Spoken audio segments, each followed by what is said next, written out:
Hi. Hi. Hi, folks. We're live, we think, and we're looking at Miller High Life.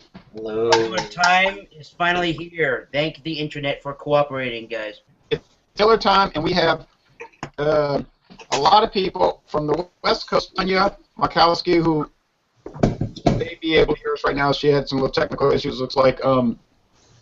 We've got Paul from... Oh, you got the Harley-Davidson cam. We've got Paul cam, baby. From the Woodlands. We've got Woodlands, Texas. I'm sorry. We've got Jeff from Brandon from Mississippi, Charles and John from Indiana, Eric from Massachusetts, John from Virginia, Nick from Massachusetts, Jeff from Mississippi, myself from Louisiana. So we're going west, southwest, south central, the upper south, and the north, and the northeast. So, well, look at all the lace this Miller High Life left on my glass. Pretty smoky can when it The disastrous pour here. They can't pour, so I'm just going to do this and drink the rest out of the can. I'm making a mess. Look, I knew what was going to happen. I went into the kitchen and I poured it out of that quart can because those quart cans, as we all know, are filled to the very top. And yeah. If you open them and try to pour it, it's going to spill, and I did not want that spilling in this. That's me. Paper towel is a must on that. Miller High Life, interesting. This beer, as you noticed when I was doing the postings on Facebook, this beer has won many, many awards at World Beer Cup and Great American Beer Festival, right? Yes. It was introduced actually in 1855 by Frederick Miller. He did stop in New Orleans. I wish he had stayed and built a brewery here, but unfortunately he went to Milwaukee.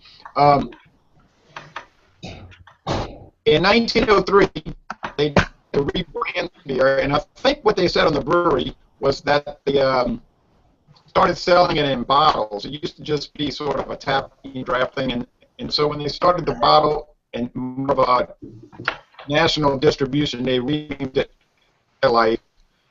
If you look on the can bottles, it'll say 1903, but you go on the door and talk to Miller, they'll tell you it's actually 1855.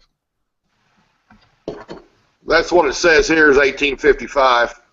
Yeah, that's what it is, and it's the same beer that we drank last week. Tanya, your mic is muted.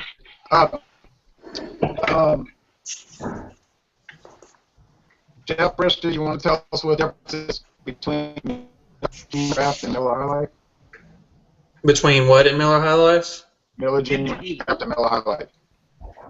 I didn't hear what he said. MGD, Miller Genuine Draft, and this are different now. I'll tell you the difference. The difference is I can't get MGD here.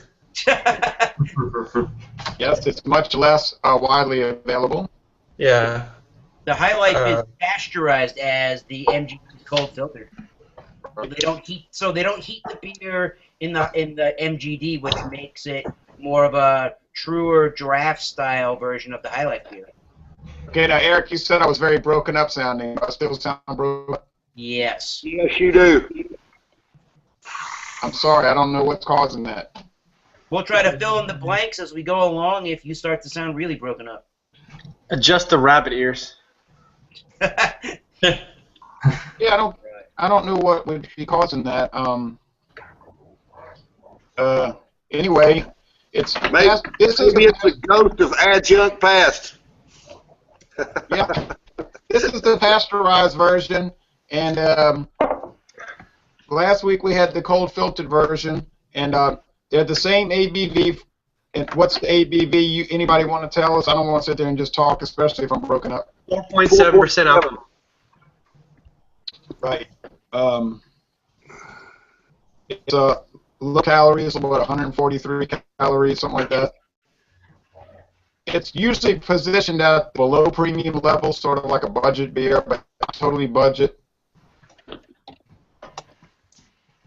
Yeah, there you go. I'll go with that. We can get it at Walmart. You about $7 pack for the 12-ounce bottles. Yeah, this cost the tall boy, the 16-ounce tall boys for 6 of them cost $6.45 for tax and the deposit fee. How much? $6.45 for the 16-ounce cans, a 6-pack of them. That's a little high. I paid $1.69 for this. 24 ounce. Now, I give $8.49 for the 12-pack collector's edition. Gotta go, guys. who's leaving? Brandon. Brandon's tired. He was in Laplace today. He came by and picked up some beer, and he had to drive all the way over there to Mr. Sniper. All right. Now, he said he was feeling kind of, exhausted. What do you say? All right. He was going to try to make it, Now, Miller is really good at changing labels all the time and coming out with these collector editions, which seems to really push the beer. It did wonders for Miller Lite. Yeah. There is a Miller High Life Light version that came out in 1994. I don't know how widely available that is in your area. It's very common Get here. that in Massachusetts.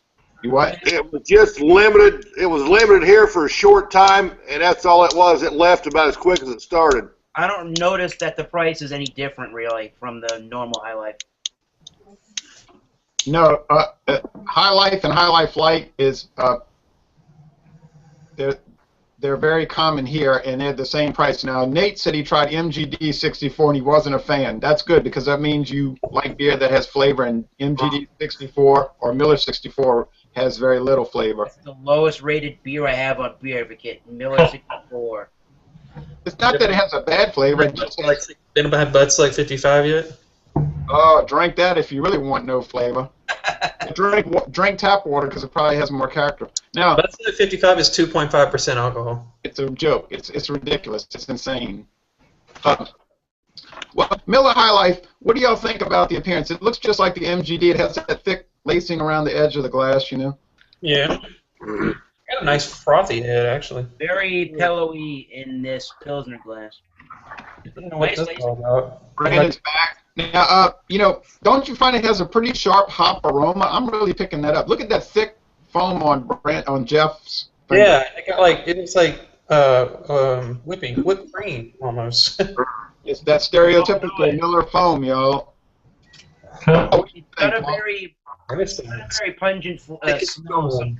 I don't know. Maybe that's the hops. Now, Tanya, if you can hear us, hold up one hand. There's a can of beer.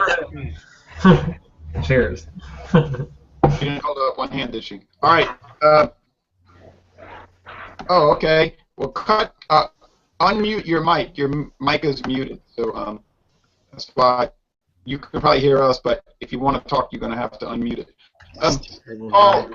Paul, and everybody else, what do you get up on the aroma and the flavor? I know what I'm going to say, but Sweet corn.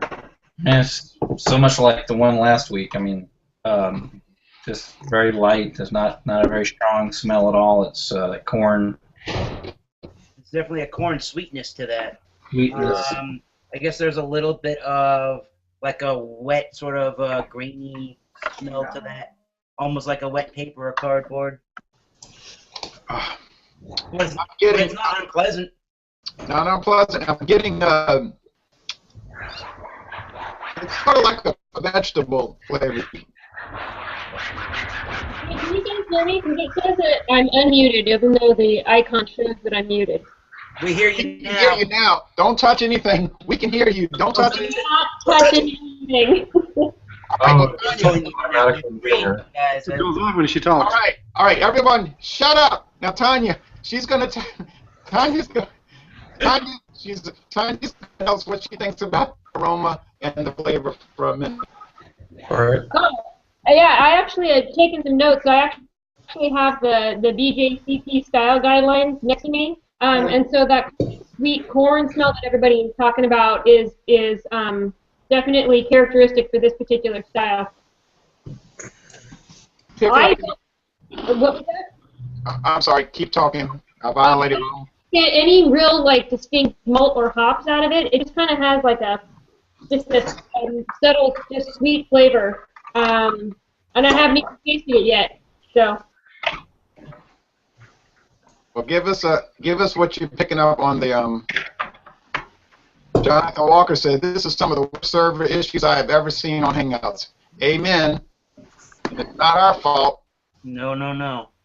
But I can hear people. Okay. Tanya's going to give us some flavor comment. I actually don't hate it as much as I thought I would. It has a pretty mellow flavor. I think it's pretty standard as what we're expecting from an American lager. It just doesn't have that really flat stale flavor that Budweiser has to me. Now you said Budweiser had a flat, stale flavor? Yeah, that's how I feel about it. Okay. Yeah, Budweiser is so dry. And you know when I said everybody shut up, y'all know I meant that in a jocular manner. I was being dramatic. Welcome to Google tonight. My feelings are personally hurt, and I think I'll just quit right now. Hey, wait a minute. Hey, no, but y'all talk for a minute about the cooked vegetable flavor that I pick up sometimes. I know Miller uses sort of some specific ingredients in this beer, and it has a distinctive flavor that you can kind of tell you're drinking High Life. Don't you agree with what I'm saying? Yeah, it kind of smells like Miller Lite. It kind of smells like Miller Lite with a little bit more sweetness to me. I think it's a good beer. It just got all over the place and made a huge mess, and I'm still trying to clean it up, but I'll drink the beer. Yeah, Brandon, there's one thing about Miller High Life. Brandon, you had a 32-ounce can? Woo! All right, go for it, Brandon. Mine overflowed too. I think. Brandon, did you have the 32-ounce can? Yes, I did. Those are notorious spillers.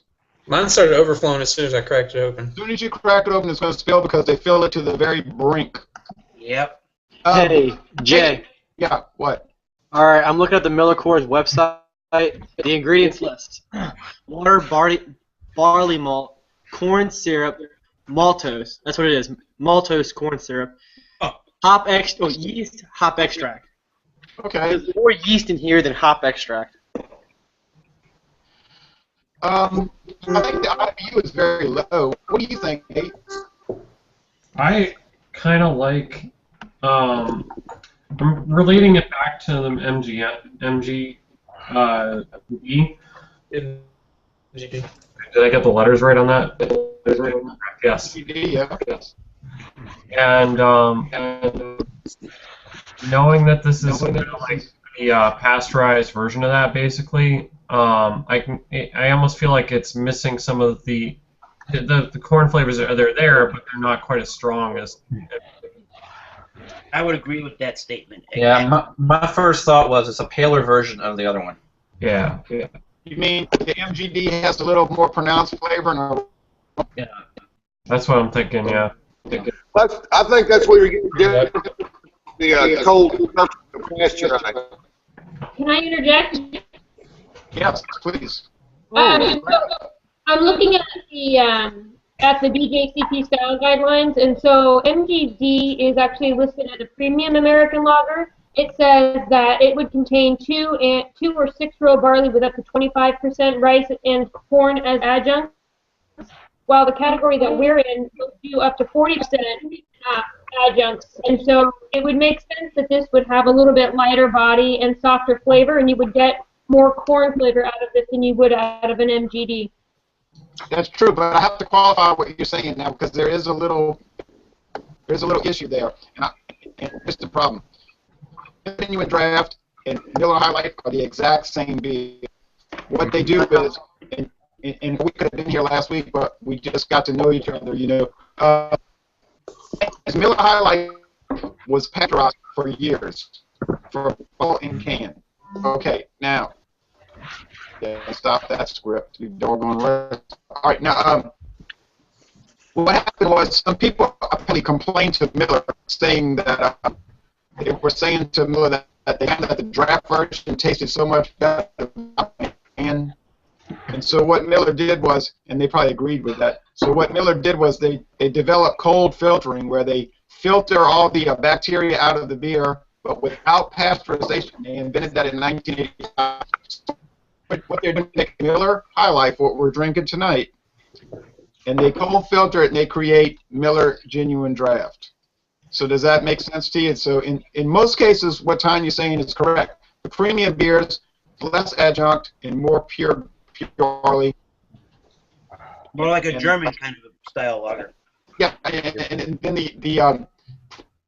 the more budget beers have more adjunct. But in this case, Miller Genuine Draft and High Life are identical, except for how they purify the beer or cleanse it. So does that purification, that cold filtering, make it seem lighter because there's not as much yeast in there? I'm not sure it has anything to do with the yeast. It's how they get the bacteria out to keep the beer from spoiling. Interesting. Somebody just called my name. Who was that? Jonathan Walker. On the Miller Genuine Draft, Miller website, the Miller Coors website, I have Miller Genuine Draft and Miller High Life side by side on the description. And on the ingredients, let me read you the ingredients of Miller Genuine Draft now. Okay, wait. Can I go get some more beer? I want to drink some more beer. Yes. I want to drink some more beer. It's okay, drink more. Be right back. Now, I don't know. Go ahead. let me throw this in there. Head out of this beer. What in the world? Somebody said something a while ago about it. It doesn't, but the yeast will make the yeast will make a difference in the change of the taste of your beer. No doubt about that. Am I right or wrong, Chuck? Big time. Yeah, well, remember how different the Foster's tasted when they had that Pride of Ringwood. Hops, yeah. Yeah, and they had that special yeast. They had that Foster's used that special yeast strain, so it tasted different than the other American style. The yeast can give the beer more of a biscuity kind of a flavor, and it can sort of change the sour note in the beer a little bit. But I don't really find that this beer is really overly sour. Maybe there's a little tiny trace of sourness before it finishes, but if I wasn't trying to think about it that way, I don't think I would notice that the beer is sour.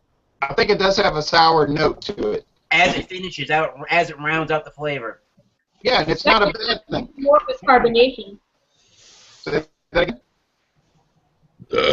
It's got some carbonation, big amounts. Yeah.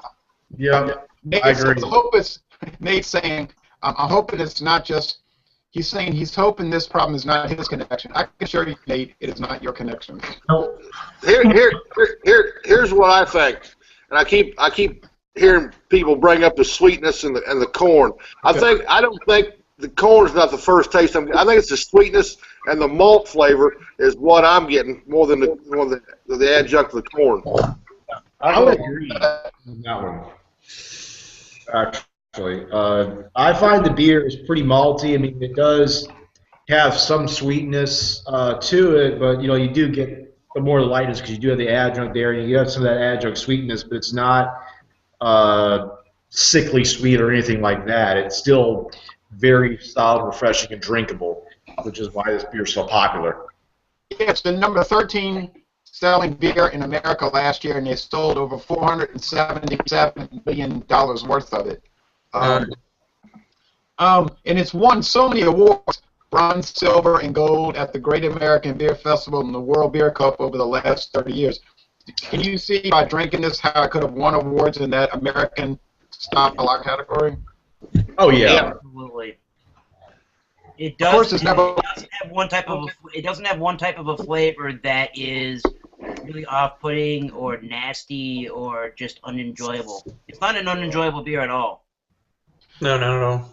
I go out to Ocala in New Orleans. I often pick Miller High Life Budweiser.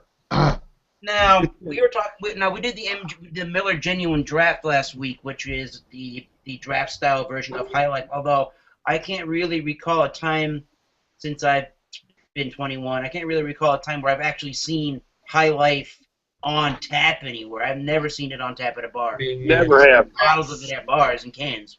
It's where Paul Logan. Remember, They got Miller Lite. You just have to get the Miller Lite. you've got an interesting story. Paul. I don't think he can understand our broken up sounding. Paul's on mute.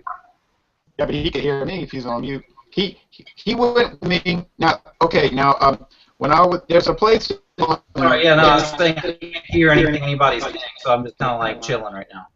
You hear me now? I mean, I hear like. That's what I hear. I can hear you fine. I'm gonna type this, Paul, and I'm gonna. Paul. Wow, Jay. It's just like he's in a Godzilla movie right now. Let me. Godzilla! So this is just virtual beer bar tonight. Sorry. It's more like Chewbacca. It's very good because Yeah. Nah, Chewbacca's roar. All right. Can you hear me now? That's actually better. yeah.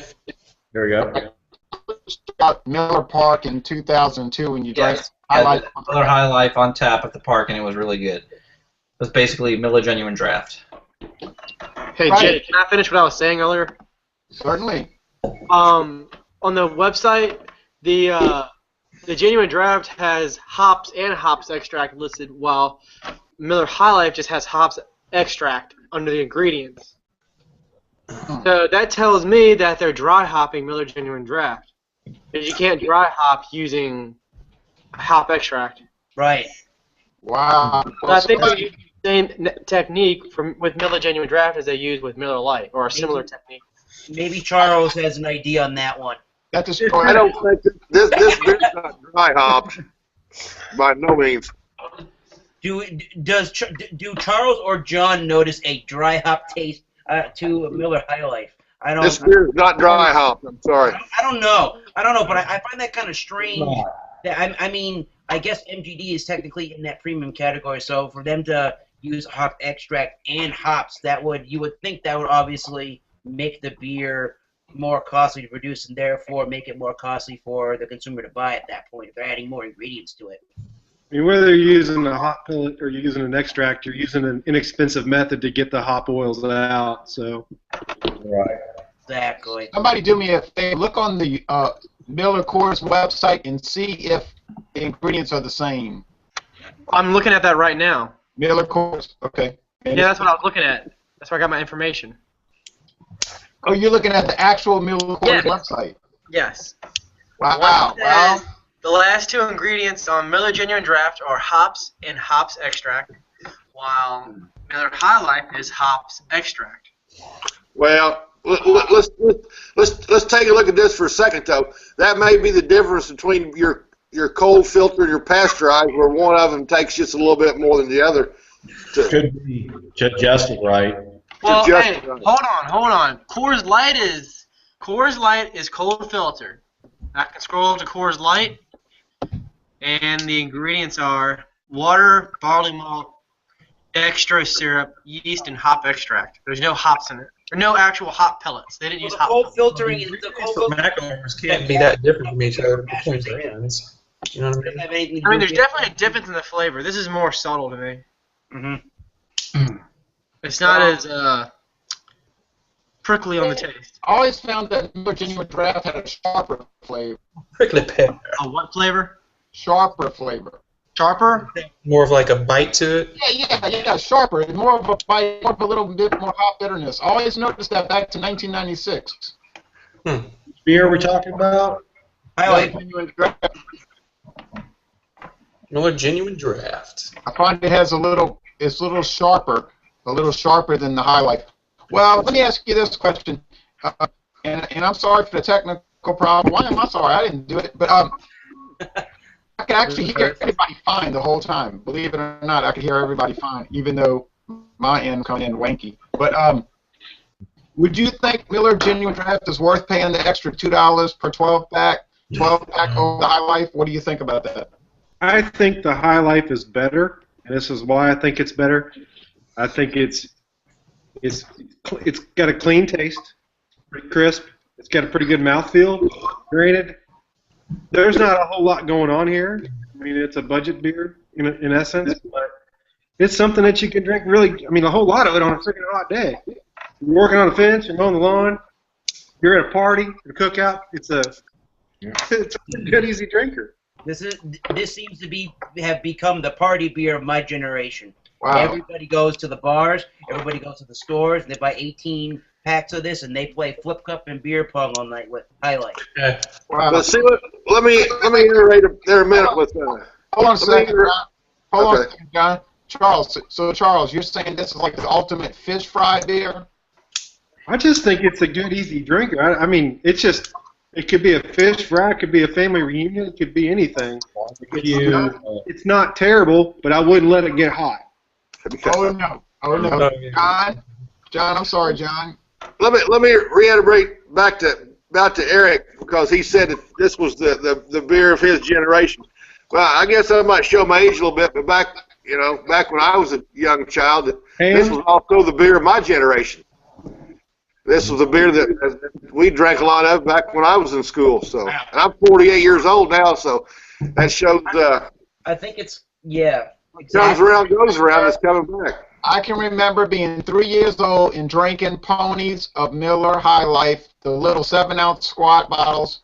I mean, I didn't drink the whole pony, but if my parents are having a barbecue or crawfish boil, you're 3 years old and you say, "Daddy, let me have a sip." They would let me drink that Miller the Miller High Life out of those little ponies, and they always have it iced down in the ice chest, cold, cold, cold. So I'm 3 years old, we're out on that back patio in the hot Louisiana weather, and I used to think, as a little toddler or a young 4 or 5-year-old, that Miller High Life was so good, ice cold out of that ice chest, Absolutely. Really? Like that. So children even enjoy it. But Don't take that now, children. Enjoy beer. Sounds like I didn't acquire a taste for beer until I was like 19. well, I enjoyed it as a child. I'm just speaking for myself. Awesome. Tony, tell us what you think about it. Sorry, that tells you how much I think about it. I like it a lot. Sorry to interrupt, but Like Italian food. Yeah, I mean, good with pizza. Absolutely. There you go. So,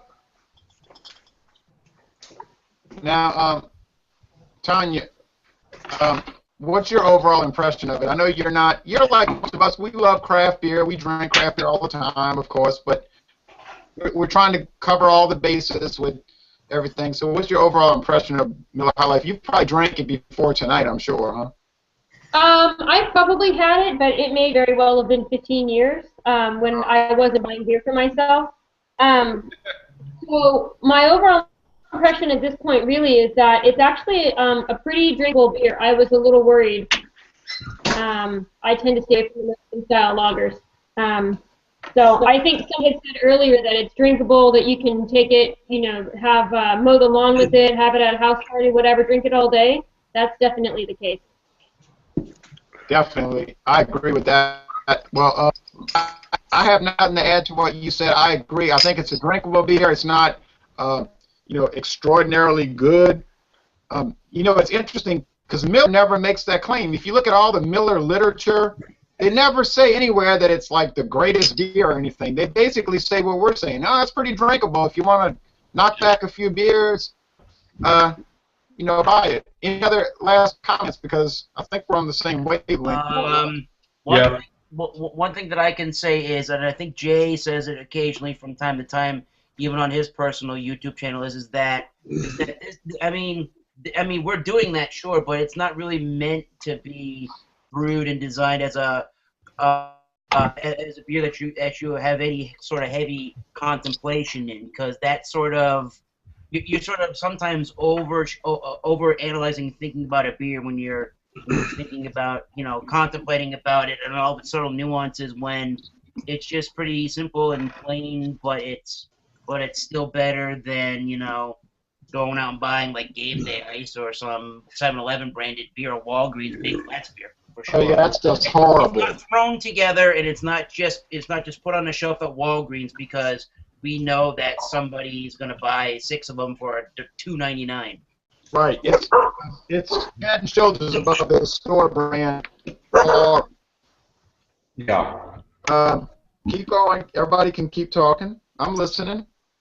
I do believe this is more refreshing. I mean, Miller Genuine Draft is more refreshing. It just has more of that prickly I don't know about champagne, but that prickly, almost soda-like character. It's more refreshing to me, but it doesn't justify the price difference. So y'all, most of y'all would just buy the Miller High Life then? Yeah. It is the champagne of beer. Here, let me throw this final thought in there. And we've talked about this, what we call the old legacy type beers. I think that this is going to be a beer that's going to be around for a long time. And I think we've all talked about it. I know we've talked about it, Jay, and a couple other times. I think you're going to start seeing this Miller Genuine Draft. I think it's going by the wayside. I don't think it's another couple years. You may never see that beer again. Yeah, it looks like it's on its way out. It's on its way out. Hey, when I went to D.C., not D.C., but in Northern Virginia, they have another distributor up there. I saw 40s of Miller Genuine Draft in all the stores. The big 24-ounce cans. Yeah. And I saw people coming in there and buying it. So, I mean, it's popular in some. And let me say this, Jonathan. Paul and myself were rooting around Houston because I was looking for a Mexican beer called Montejo, and we found it. We went into this Mexican store called Fiesta where 90% of the people were speaking Spanish. That thing was full of Miller Genuine Draft. I told Paul, I said, well, so much for my theory. They had bombers. They had 24-ounce cans, 24-ounce bottles. They had quart bottles. They had 30 packs, 24 packs, 12 packs. I said, oh, well. When I go to Baltimore, it's all over the place, like especially the Little Ponies. It's all over the place in Baltimore. Yeah, but John Sharon is right in a way because he can remember the late 1980s and early 1990s when Miller Genuine Draft was one of the big players. Yeah, and they had sponsorship all over the place. They were known for their big black number 2 car. Right. Yeah, so it was the big beer in every store. But I think what happened was that Miller High Life and Miller Genuine Draft cannibalized each other. I just think that Miller kind of just threw it off to the side. Like the Camaro and the Firebird. What now? I think the reason why it's not doing well is because Miller doesn't give it any attention. That's why. Facebook page is not going to receive much attention. Right. They don't even do what PBR does. They don't go around to different colleges and be like, hey, drink this stuff. Here's a couple 30 packs of it. They don't do that. They don't promote. They don't even do any grassroots stuff for it. They do nothing. There's no culture behind it anymore. Back in the early 90s, all their advertisements was for good-looking people at the beach, as far as I've seen. And now, it's just a beer on the shelf. Well, you're right. Well, I'm sorry, John. What? It's all getting taken over by silly-ass Sam Adams commercials. Oh, yeah, Sam Adams. Ridiculous. You better not open that can of worms. I like Sam Adams. Now, John, when you check your Facebook page tomorrow after making that comment, you're going to notice you got about 2 or 3 less friends on Facebook. But anyway, you know. Oh, no. They don't care. Oh, no. He nailed it. They won't be the ones that are important anyway. So. Yeah, you know, I could get into a 30-minute long rant about Samuel Adams, but I don't want to get into all that. But you know, don't even get me started with it. I mean, I drank some Samuel Adams at Paul's house on Friday night, did I not? You did. I drank one last night. And a narwhal. But anyway, I'm about to save up and buy me or get me a couple of the. No, you didn't have the narwhal. You had the. I want some old Fezziwig. You had the old Rasputin. Yeah, that stuff's good. Oh, that's right. It was old Rasputin. After I drank. He took my last old Rasputin. Can you believe that, guys? I believe it. I drank too many. I drank them too close together. I'm forgetting what. But it was very enjoyable. But But I only drank 4 on Saturday, correct? That's right. He limits himself to 4. But he didn't let me drink that West Latron 12. Whoa, whoa. Oh no. I don't blame him there. Tell Already everybody, shared- Paul, already don't shared keep it my a secret. Tell everybody he's got a Westie 12 in his fridge that's been aging for 2 years. We had one Halloween night. Hey, I got a 2014 in my basement. That was a bunch of miracle. Anyway, we're not talking about that level of beer tonight, but I think we kind of covered the base, and we sort of examined it like we needed to. It exists. It's popular. People like it. If a beer reviewer said it was average or dull, we could go along with that. We just have an issue with people getting on Rate Beer or Beer Advocates saying it's horrible. It's a 1 out of 100 and all that kind of baloney. I believe just to add a couple of things here. I'm looking at it now. The Bros on Beer Advocate gave Miller High Life an 81, which is a good in their ratings, but the Beer Advocate scorers out of 3,076 ratings give it a 64. And that's one of the biggest beers that I've ever seen on Beer Advocate that has that much divide and people thinking it's really bad and people thinking that this is really and actually a good beer. Because the Bros, if you notice, the Bros will rate beer according to style. Mm-hmm. Yeah. It's like Schlitz. I was going to say that. Yeah. Yeah, you notice that, Tanya, that the Bros will rate beers according to style. But a lot of the people writing reviews on there don't understand style. They're just the craft beer guys. I was actually going to say that according to the BJCP style guidelines in front of me, it nails it. I mean, it's exactly what is expected for this category. Does that mean that I love it and I'm going to buy it every night? No, not so much. But I have to give it a good rating based on what they're trying to do. Absolutely. And Paul's been on the tour. I've been on the tour 2 or 3 times. If you ever go on the Miller tour in Milwaukee, you're going to find out why they nail it. Because they're not playing games up there. Those people are doing it like a science. Well, it is a science. It's a science, believe me. They know what they're doing in Miller Brewing Company. I'm telling you that right now. And the funny thing is, they can make anything. They can make this, which we drink tonight. And they can turn it right around and make that Leinenkugel's Big Eddie Doppelbock. Wow. Mm-hmm. And it's an awesome beer. Never seen it in the store. Big Eddie Doppelbock. If you see it, I beg you to try it. But you Big know, Eddie Pumpkin Ale is an awesome beer. yeah. But how many people are going to go out and buy Big Eddie? You know, it's a niche beer. You know, Miller's going to go where the money is. You can go call my store manager tomorrow, and the store manager will tell you the big money is in, you know, this kind of stuff. They also make Batch 19, which is very delicious. Oh, they did a fine. Oh, didn't they do a fine job at the Batch 19? Yeah, they don't sell it in my area anymore. They sell it in Northern Virginia, though. At least at Total Wine. How about Third Shift? Third Shift was a good one. Yeah. Good cool product. Well, this was very enjoyable to me, even with technical problems that we unfortunately encountered. Before we close out, I'd like to thank Google Plus for making this video happen tonight. Agreed. Hey, And I the want. service has gotten better. It has gotten a little better, but it started off terrible.